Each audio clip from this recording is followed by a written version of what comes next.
Shana here from Good Chats, and I'm joined here with Larissa. Thank you so much for joining me. It's Women's Health Week this week, and you've got quite a powerful role in the health industry. Can you tell us about that? Thanks, Shana. I do have a really important role, and it's actually a really privileged position to be in. So, nurse and midwife by trade. I've almost been in the industry for 20 years now, and a really important role in getting the privilege of leading a whole team of nurses and other professionals that provide care for our community out in Timboon. So, what are the pathways from going to midwifery to as high as you've climbed, I guess? Yeah, so just a little bit further back into my background. So started out nursing and kind of fell into it. It's not even something that I wanted to do. I grew up on a dairy farm up near Echuca, and as most children who grew up on farms, I wanted to be a vet. So it was a kind of something I fell into. So started off my nursing and then fell into midwifery, and I've spent the last kind of 15 years predominantly in maternity services, mostly in metropolitan hospitals, and it's an amazing place to grow and get that experience and, you know, high risk and working with some incredible people.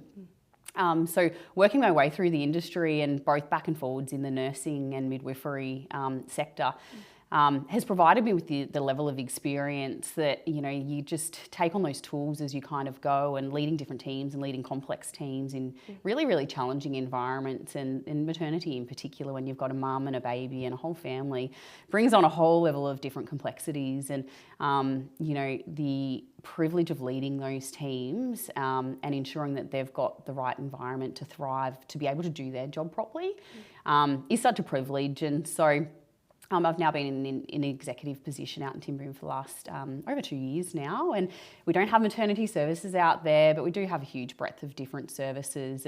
And for me, leadership's pretty universal across the board. So it doesn't matter whether I'm a nurse or I'm a midwife, or we've got urgent care, or it doesn't matter what setting. The skills are still the same in leadership, and it's an amazing job to have.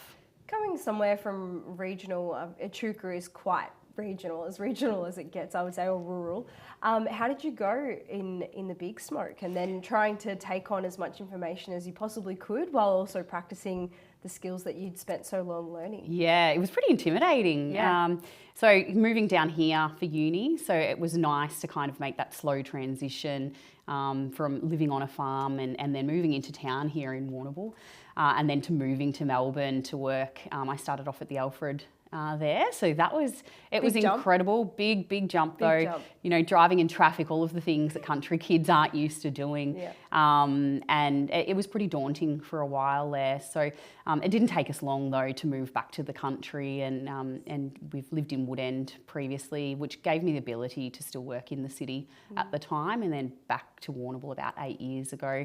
And predominantly it was around the best place to raise kids, and they're close to home and close to the healthcare here. And for me, and this is probably the importance of working out in Timboon, it's been close to your community, and I've got some of my staff who live in the community, but we're really integrated in. So you don't get that in the metros. The experience as a clinician is fabulous, second to none, but that connectedness is not the same compared to working out here. And somewhere so small as Timboon, I'm sure that doesn't go without saying that you've got, every single person that probably walks through the doors, and you probably know their family as well. Is that something that I guess you appreciate being in regional? I really do, and the team and I often reflect on that. The care that we can provide is second to none, because it's not just the patient we're looking after, it's the whole entire family. And we hear that throughout the whole entire community, and the level of trust that our community have in us is so important to us, and the care that we can provide, whether it's palliative care or urgent care or acute, is more important when you're in those small communities. Because for us out there, to be able to provide healthcare in a small environment, we do cover quite a large area. Someone can be coming all the way down from Princetown. Wow. And so to Timboon, it's a long way, and then if they need to come all the way into Warrnambool, it's further again. Yeah.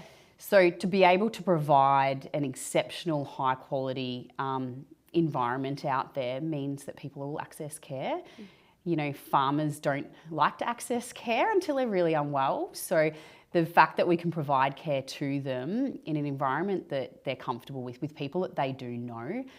You cannot walk through the health service without getting stopped, and you're talking to people and everybody knows everybody, and which means they are coming in and they are accessing care before they do become really, really unwell. So it's a pretty incredible place to be. And for me personally, I actually really love the drive out there every morning, you know, the chaos of getting kids ready for school in the morning, and I'm pretty well equipped by the time I get to work. So it's like a decompression until you get to the other stress of the day? Absolutely. And I do a lot of my problem solving on the way to work, and I'm really ready to go by the time I get there. Sure. And then the opposite when I'm on my way home. So I'm ready to be a mum by the time I get home, and do you listen just to leave audiobooks or do you... Music's my thing. Okay, yeah, okay. What are we listening to when we're driving to Timboon? A bit of a eclectic mix, I like actually. that. That's awesome. There's no particulars at all. That's good.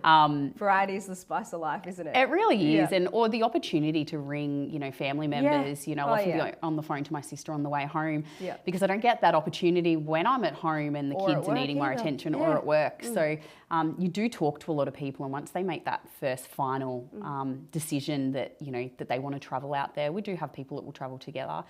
And we're even really fortunate. We've got housing out there where some of our staff can stay. Nice. So if you're working a late shift and then an early shift, you can stay out in Timboon, and they love it because they're integrated into the community out there as well. So yeah, not a huge barrier in my eyes. Yeah, it sounds like a pretty nice position to be in.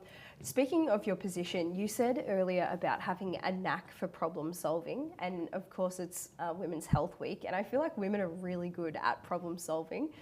Do you think that has come with your position, as far as being able to bring in something that you're really good at, to be able to, I guess, leverage that to help the town itself and the wider community as well? Yeah, it's an interesting...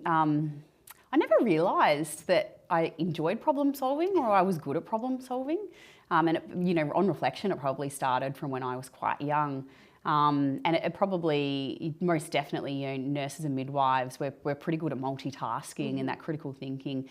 You know, you're constantly reprioritising, and it's, you know, it's always the chicken and the egg. It's, you know, did I go into nursing because I was good at that? Or have I learnt that skill because I'm a nurse and I'm a midwife?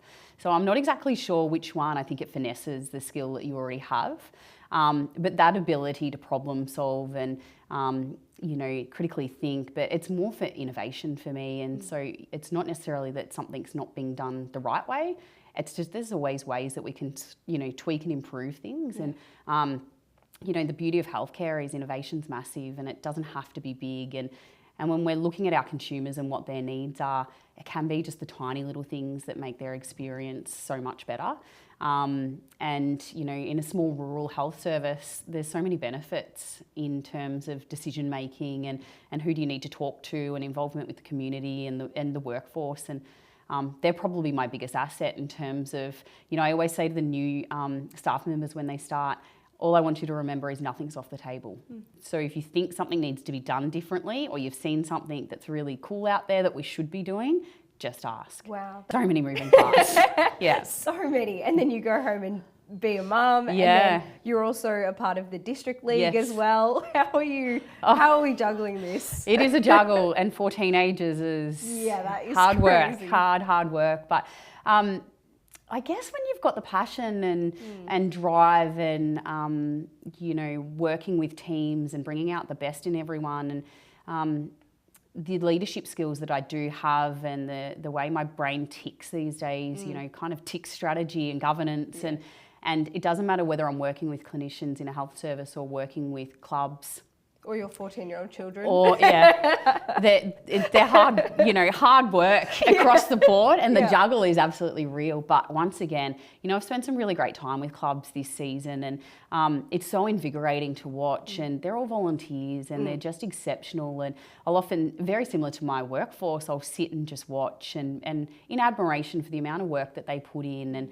And there's so many people that are involved in each and every one of the district league clubs, and you know, spent some time with clubs this year who, you know, are feeling really despondent at times, and it's really hard work. And to sit down with them and just work through what's going on and what do you need us for and what can we help you with.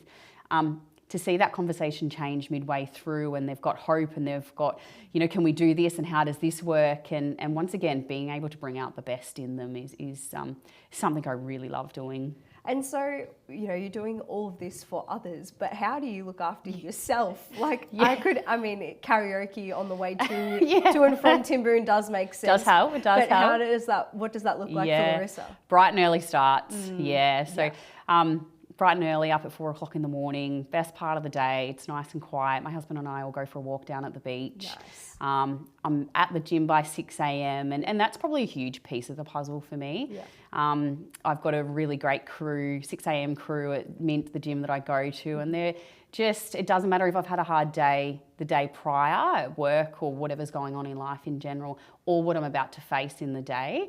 I always walk out feeling amazing, and it's even, I can walk in pretty tired most days, but you walk out, I've been with different people, I've had different conversations, you know, it's such a vibrant environment. Awesome. And honestly, then by the time I'm ready to go to work, you know, the standing joke by the time I get to work is that, you know, I've already done a day's work before I've got to work. Yeah.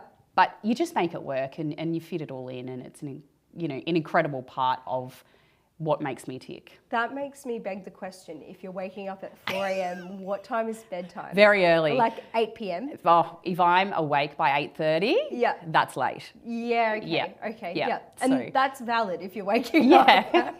Goodness me. Yeah. Well, you are an impressive woman. Thank you so much for joining me. No, thanks, Shana. I appreciate it.